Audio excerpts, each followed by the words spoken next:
The BBC has become the latest large institution to find itself accused of failing to stop sex abusers in its midst, with its chief acknowledging Tuesday that a cultural problem within the broadcaster had allowed the late TV host Jimmy Savile to molest children and teenagers for decades.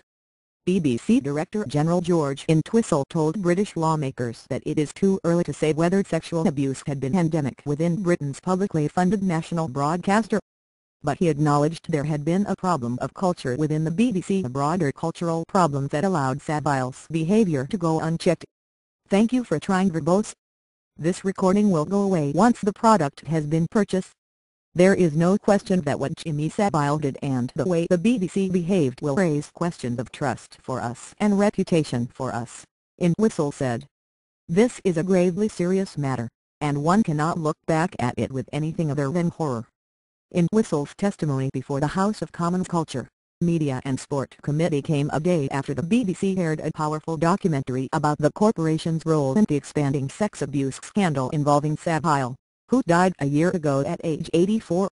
Since Savile's death, scores of women and several "thank you for trying verbose. This recording will go away once the product has been purchased.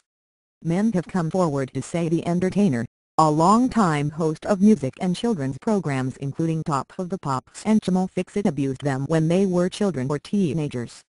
Police have identified more than 200 potential victims.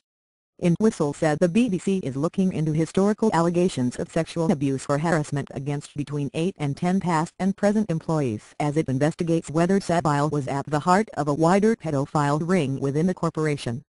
The BBC, one of the world's largest and most respected broadcasters, is under fire for "thank you for trying verbose. This recording will go away once the product has been purchased." Failing to stop the abuse and for pulling an expose on Savile from TV schedules at the last minute in December.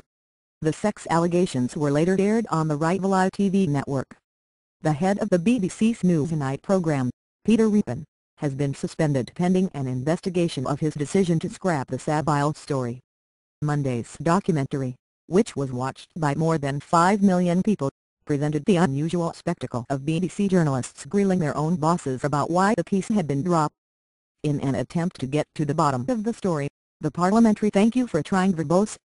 This recording will go away once the product has been purchased." Committee spent 2 hours Tuesday questioning Entwistle, who has been in the BBC's top job for just a month, after years in senior news and current affairs roles.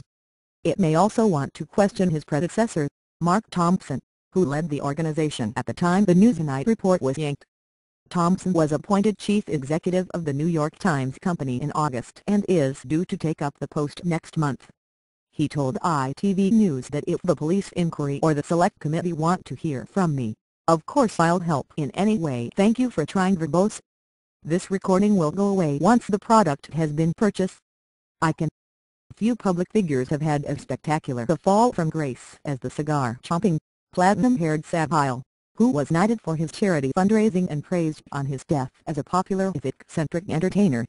Since the ITV report aired earlier this month, his family has removed and destroyed his gravestone, and 2 charities named after him have announced they will close.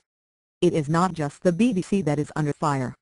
Schools and hospitals associated with Savile's charity work stand accused of letting him abuse young people during visits. And state prosecutors have acknowledged they "thank you for trying verbose. This recording will go away once the product has been purchased." Investigated for abuse allegations against him in 2009, but did not press charges. Child welfare experts say there is a sadly familiar pattern, seen also in the case of child